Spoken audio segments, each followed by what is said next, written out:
अब पहली भमरी आरी, अब तो बेटी बाप की, अब पहली भमरी आरी।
राजा रावण जब हाथ में तलवार लेकर के महलों में पहुंचा, क्या देखा कि एक बुढ़िया भमरिया गा रही है। जवाब दिया, क्या गा रही हो? पागल हो गई। बुढ़िया बोली, हम पागल नहीं, पागल तुम हो गए। बोले क्यों? आप नहीं जानते हो कि महाराज दशरथ का विवाह कौशल्या के साथ में हो रहा है और कोई भमरिया गाने वाला नहीं है, इसलिए हम गा रहे हैं। और जैसे ही रावण ने सुना तो हाथ में तलवार लेकर के वहां से चल दिया और जाकर के उसी जंगल में पहुंचा जहां पर महाराज दशरथ का विवाह हो रहा था। लेकिन रावण इतना बड़ा ज्ञानी था महाराज, उसने कभी स्त्रियों पर हाथ नहीं उठाया। सच्चा ज्ञानी तो वही होता है जो स्त्रियों पर हाथ नहीं उठाता। और जैसे ही महाराज दशरथ ने रावण को आते हुए देखा, तीन ही भाभरियों पर कौशल्या को अपने से आगे किया और चौथी भमर डालने लगे। अब चौथी भमरी आरी, अब तो बेटी बाप की, अब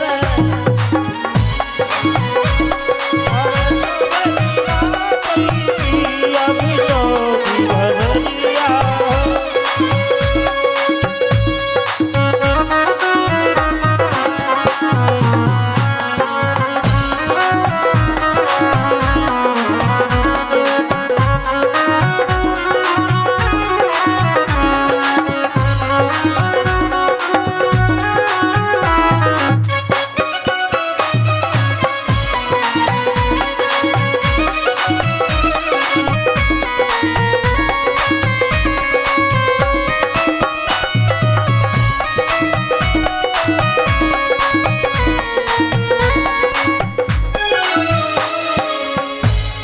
दिन से ये परंपरा चलती चली आ रही है महाराज। चौथी भावर पर लड़के से लड़की को आगे किया जाता है।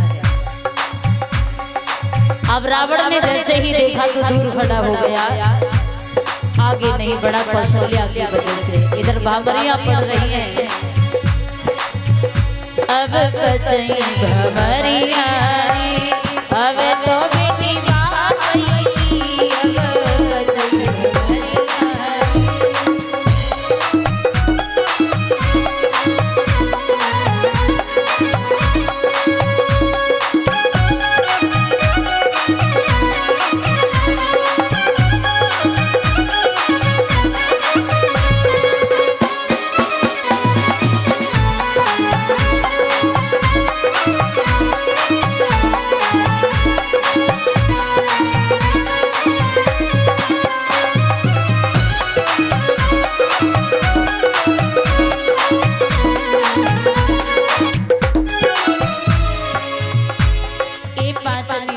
जब पड़ी पाई छठवीं पे नंबर आयो, ये पांचवी भावर जब पड़ी पाई छठवीं पे नंबर आयो,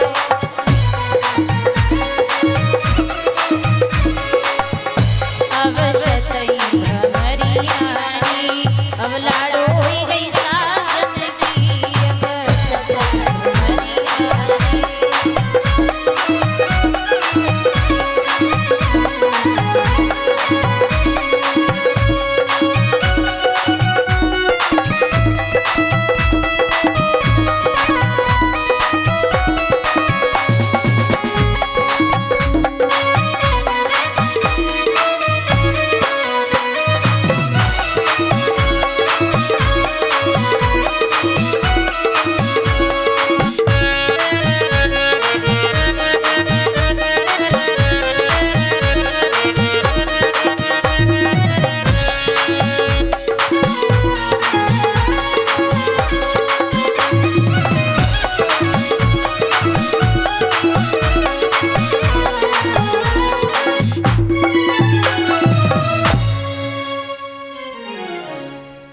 और तीसरा विवाह महाराज दशरथ जी का कैकेयी के साथ हुआ। इस प्रकार एक नहीं बल्कि महाराज दशरथ की 3 रानियां थीं।